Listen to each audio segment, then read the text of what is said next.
Bulletin में सबसे पहले आपको बताएंगे पाकिस्तान के अक्सर शहरों में पेट्रोल की शदीद किल्लत बरकरार है। अक्सर पेट्रोल पंप्स खुले हैं लेकिन पेट्रोल दस्तयाब नहीं। जिन पेट्रोल पंप्स पर पेट्रोल मिल रहा है वहां सार्फिन का रश है। पेट्रोल पंप मालिकान का कहना है कि पेट्रोलियम मसनूआत की दस्तयाबी सूरत हाल खराब से खराबतर हो रही है। कौमी कंपनी बदस्तूर शहर की बड़ी ज़रूरत पूरी कर रही है। कुछ ऑयल मार्केटिंग कंपनियां जुज़वी सप्लाई दे रही हैं। मुल्क के अक्सर शहरों में पेट्रोल की शदीद किल्लत बरकरार है।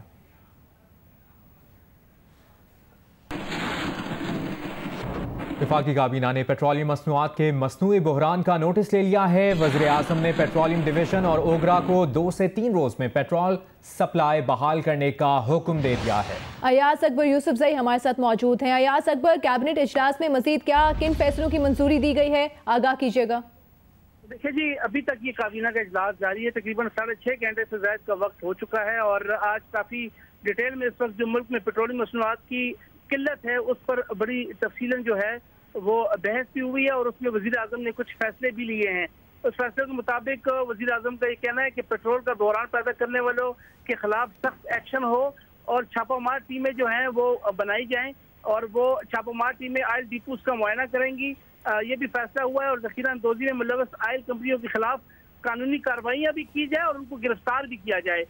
इसके साथ साथ छापामार टीमें आयल डिपोज का मुआयना करके जो है फौरी तौर पर ओगरा को भी मुतला करें और ज़ख़ीरा अंदोज़ी मुलव्वस आयल कंपनियों के खिलाफ जो है वो उनके लाइसेंस भी कैंसिल किए जाए और उन आयल कंपनी के लाइसेंस भी कैंसिल किए जाए जिनके लाइसेंस के मुताबिक उनके पास जो पेट्रोल का स्टॉक मौजूद होना चाहिए वो मौजूद ना हो।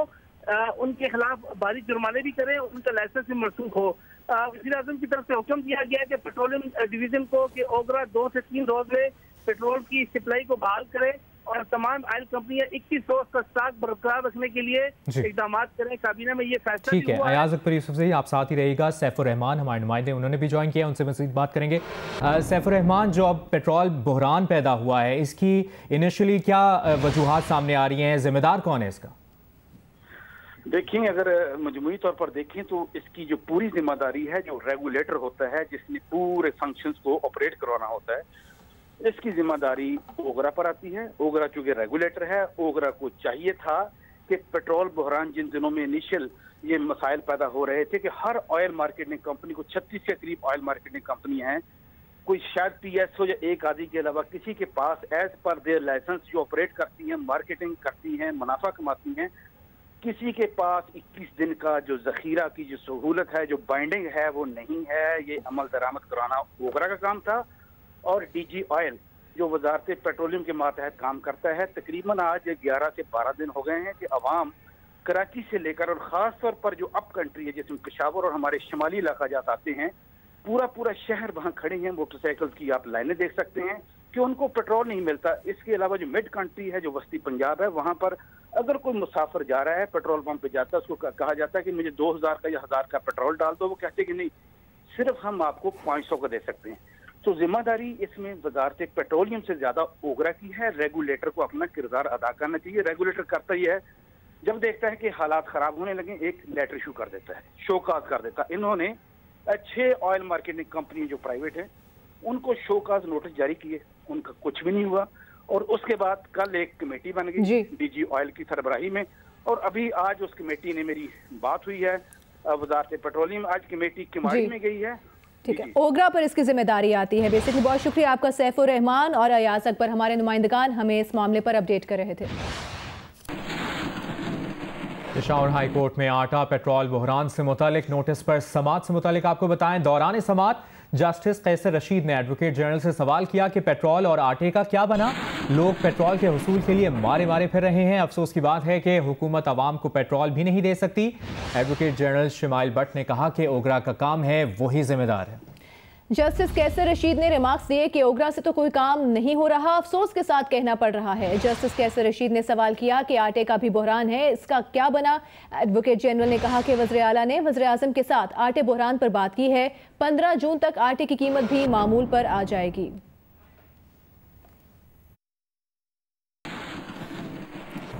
Army chief general Qamar Javed Bajwa के अफगानिस्तान के दौरे से मुतालिक आगाह करें। Army chief general Qamar Javed Bajwa ने अफगान सदर अशरफ गनी से मुलाकात की। मुलाकात में दो तरफा ताल्लुकात और बॉर्डर मैनेजमेंट से मुतालिक मामलात पर तबादला ख्याल किया गया। मुलाकात में अफगान मुफाहमती अमल पर भी तबादला ख्याल किया गया। DGISI lieutenant general Faiz Hamid और अफगानिस्तान के लिए पाकिस्तान के नुमाइंदा खुसूसी मोहम्मद सादिक भी आर्मी चीफ के साथ हैं।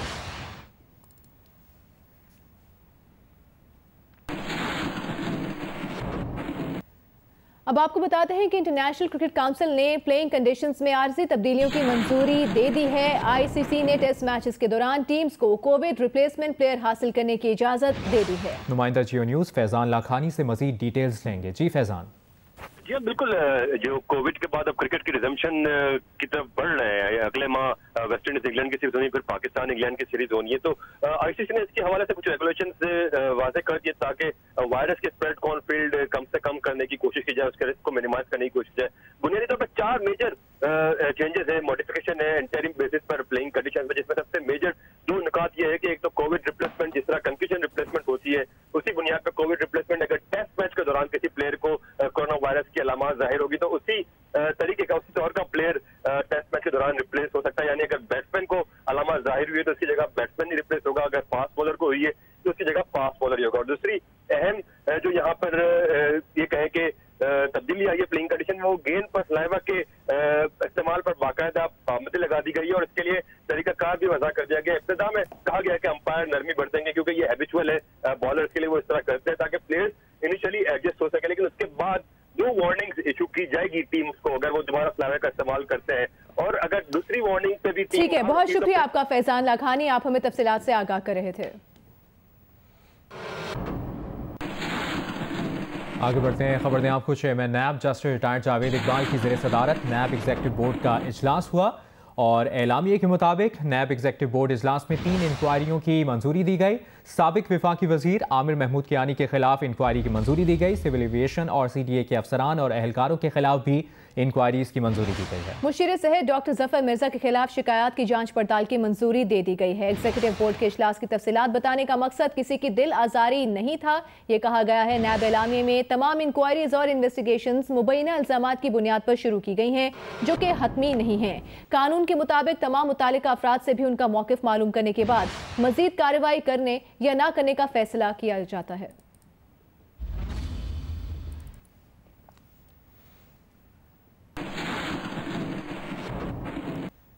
मुस्लिम लीग नून के सदर मोहम्मद शहबाज शरीफ नैब लाहौर में पेश हो गए। नैब की 3 रुकनी तहकीकाती टीम ने 1 घंटा 15 मिनट तक उनसे मुबैना मनी लॉन्ड्रिंग और आमदन से ज़ायद असासाजात के हवाले से सवालात किए। शहबाज शरीफ 1.25 घंटे तक नैब दफ्तर में रहे। नैब ज़राए के मुताबिक 3 रुकनी तहकीकाती टीम में इन्वेस्टिगेशन, प्रोसिक्यूशन और इंटेलिजेंस के अफसरान शामिल थे। नैब टीम ने शहबाज शरीफ से गुज़श्ता पेशी पर दिए गए तहरीरी सवालात के जवाब तलब किए।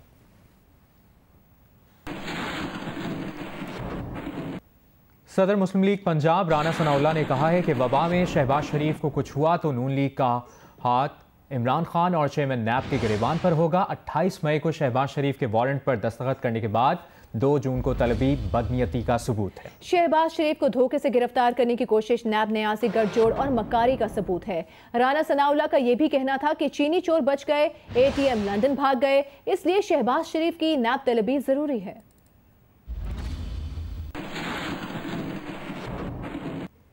मुस्लिम लीग नून ने यूटिलिटी स्टोर्स की जानिब से चीनी की खरीदारी की तफसीलात सामने लाने का मुतालबा कर दिया। लाहौर में न्यूज़ कॉन्फ्रेंस के दौरान मुल्क की तारीख में यूटिलिटी स्टोर्स कॉरपोरेशन ने कभी इतनी चीनी नहीं खरीदी, ये कहा गया है। मुस्लिम लीग नून की रहनुमा अस्मा बुखारी की जानिब से उनका कहना था कि पता चलना चाहिए कि बहती गंगा से हाथ धोने वालों में कौन कौन सी शुगर मिल्स शामिल हैं, किस शुगर मिल से कितनी चीनी खरीदी गई।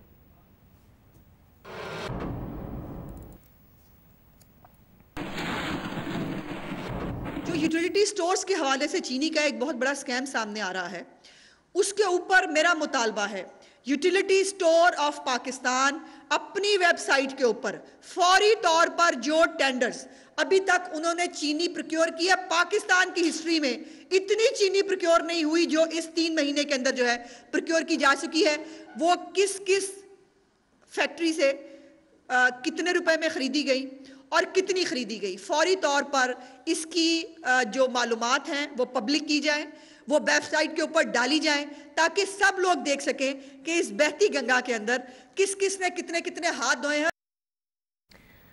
वज़ीर आला पंजाब उस्मान बुज़दार ने दूध में मिलावट की रोकथाम के लिए मोबाइल मिल्क टेस्टिंग लेबॉर्ट्रीज और बाइक स्क्वाड का इफ्तिताह कर दिया है। इब्तिदा में मोबाइल मिल्क टेस्टिंग लेबॉर्ट्रीज और बाइक स्क्वाड्स को लाहौर के 6 दाखिली रास्तों पर तैनात किया जाएगा। चेकिंग के बगैर दूध की कोई गाड़ी लाहौर में दाखिल नहीं हो सकेगी। बाइक स्क्वाड तंग गलियों में जाकर अशिया की क्वालिटी को चेक करेगा। वज़ीर आला पंजाब उस्मान बुज़दार ने मोबाइल मिल्क टेस्टिंग लेबॉर्ट्रीज के जिम्मेदारान को हिदायत की कि मिलावट माफिया के खिलाफ मुहिम को मजीद तेज किया जाए।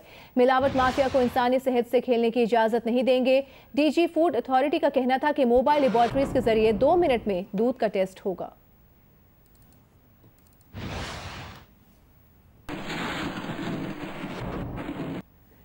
अब आपको बताते हैं, वफाकी वज़ीर इत्तलात सेनेटर शिबली फराज ने मकबूजा कश्मीर में भारतीय फौज के हाथों 9 नौजवानों की शहादत की सख्त अल्फाज में मजम्मत की है। सेनेटर शिबली फराज ने कहा है कि काबिज भारतीय फौज के हाथों 9 कश्मीरी नौजवानों की शहादत जुल्म की इंतहा है।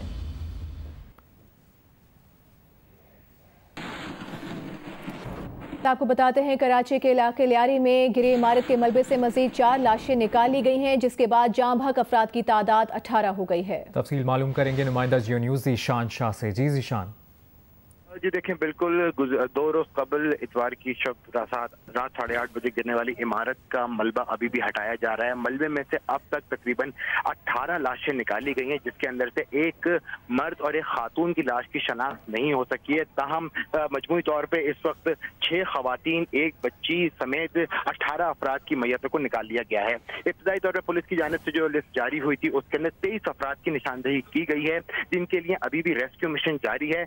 पुलिस, रेंजर समेत आर्मी के मुख्तलिफ जो कोर्स हैं वो इस वक्त इस रेस्क्यू मिशन में हिस्सा ले रही हैं और इस वक्त बहुत आहिस्तगी से मलबा हटाया जा रहा है। साथ साथ मलबे को इलाके से मूव भी किया जा रहा है। तो हम अभी तक 18 मैयतें निकली हैं और अभी भी कोशिश की जा रही है, उम्मीद की जा रही है कि आपने तफसीलन अपडेट किया, शुक्रिया।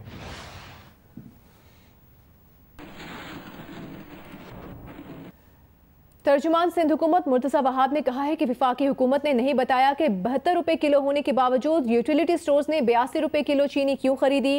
अप्रैल में मिनिस्ट्री ऑफ इंडस्ट्रीज के वज़ीर आज़म खुद इंचार्ज थे। यूटिलिटी स्टोर्स का क्या रोल था, किसकी इजाज़त से यूटिलिटी स्टोर्स ने प्रोक्योरमेंट करने का फैसला किया, इतनी बड़ी प्रोक्योरमेंट करने का फैसला किया, क्या एक्चुअली ज़रूरत थी इतनी प्रोक्योरमेंट की, और वो प्रोक्योरमेंट शायद महंगे दामों पर की गई। मैं कोई इल्ज़ाम किसी के ऊपर नहीं लगा रहा, मैं एक बार फिर बड़े मुअद्दबाना आजिज़ाना अंदाज में सवाल पूछ रहा हूँ कि उस सवाल का जवाब पाकिस्तान की आवाम को मिलना चाहिए। पाकिस्तान में टिड्डियों का हमला कोरोना वायरस से बड़ा मुआशी खतरा साबित हो सकता है। टिड्डियों के हमलों से फसलों की पैदावार, खुराक और शदीद मुआशी खतरात लाहक हो सकते हैं। अमरीकी जरीदे ब्लूमबर्ग की रिपोर्ट के मुताबिक ज़राअत पाकिस्तानी मईशत का दूसरा सबसे बड़ा शोबा है, जो मुल्क की मजमूई पैदावार का 20% हिस्सा पूरा करता है। मुल्क की निस्फ अफरादी क़ुव्वत इस शोबे से वाबस्ता है। टिड्डियों के हमलों से होने वाले नुकसानात के बाइस हुक्काम पर जोर दिया जा रहा है कि कोरोना वायरस से लड़ने के लिए मुख्तस रकम टिड्डियों के खात्मे के लिए इस्तेमाल करें। अक़वाम मुत्तहिदा के लीडर आलमी इदारे की 75 साला तारीख में पहली बार न्यूयॉर्क में जमा नहीं होंगे। जनरल असम्बली के सदर के मुताबिक कोविड-19 के बायस सितंबर में होने वाला अक़वाम मुत्तहिदा का सालाना इज्तिमा नहीं होगा। इस बार जनरल असम्बली के 75 साल पूरे होने पर बड़ी तैयारियां की गई थी, लेकिन कोरोना के बायस उन्हें मुअत्तल करना पड़ रहा है। उन्होंने कहा कि अगले 2 हफ्तों में अक़वाम मुत्तहिदा फैसला करेगी कि जनरल असम्बली की आम बहस में 193 ममालिक के सरबराह किस तरह इजहार ख्याल कर सकेंगे। इस्लामाबाद की सेशन कोर्ट ने बेनज़ीर भुट्टो से मुतालिक नाजेबा ट्वीट पर अमरीकी शहरी सिंथिया डी रिची को नोटिस जारी कर दिया है। FIA ने अदालत में तहरीरी जवाब दाखिल कराया है कि दरख्वास्त गुजार मुतासरा फरीक नहीं, इसलिए मुकदमा दर्ज करने की दरख्वास्त मुस्तरद की जाए। उवैस यूसुफज़ई की रिपोर्ट। इस्लामाबाद के एडिशनल सेशन जज अतार अब्बानी ने अमरीकी शहरी सिंथिया डी रिची के खिलाफ पीपल्स पार्टी इस्लामाबाद के सदर शकील अब्बासी एडवोकेट की जानिब से दायर मुकदमा इंदराज की दरखास्त पर समाअत की। दरखास्त गुजार की जानिब से रियासत अली आजाद एडवोकेट पेश हुए, जबकि FIA की जानिब से तहरीरी जवाब जमा कराया गया कि शकील अब्बासी मुतासरा फरीक नहीं। कानून के मुताबिक सिर्फ मुतासरा शख्स या उसका सरपरस्त ही ये शिकायत दाखिल कर सकते हैं। शकील अब्बासी इस मामले में शिकायत कुनिंदा बनकर मुकदमा दर्ज कराने का हक नहीं रखते। रियासत अली आजाद एडवोकेट ने कहा, इससे मुतालिक कानून वाज़ेह है, इस नुक्ते पर अदालत की मुआवनत करूंगा। बेनजीर भुट्टो के खिलाफ नाजेबा ट्वीट से पीपल्स पार्टी का हर कारकुन मुतासरा फरीक है। PTA के DG ला ने कहा, इस केस के हवाले से कोई नोटिस मौसूल नहीं हुआ। मीडिया से मिलने वाली मालूमात के तहत आज अपने तौर पर अदालत आए हैं। अदालत ने कहा, ये मामला सुप्रीम कोर्ट तक जा सकता है। आपको दरखास्त में फरीक बनाया गया है तो जवाब भी दाखिल करा दें। अदालत ने PTA की जवाब दाखिल कराने के लिए मोहलत की इस्तदा मंजूर कर ली और सिंथिया डी रिची को भी नोटिस जारी कर दिया। केस की मजीद समाअत 13 जून तक मुलतवी कर दी गई। कैमरामैन एजाज हैदर के साथ अवैस यूसुफजई, जियो न्यूज़, इस्लामाबाद।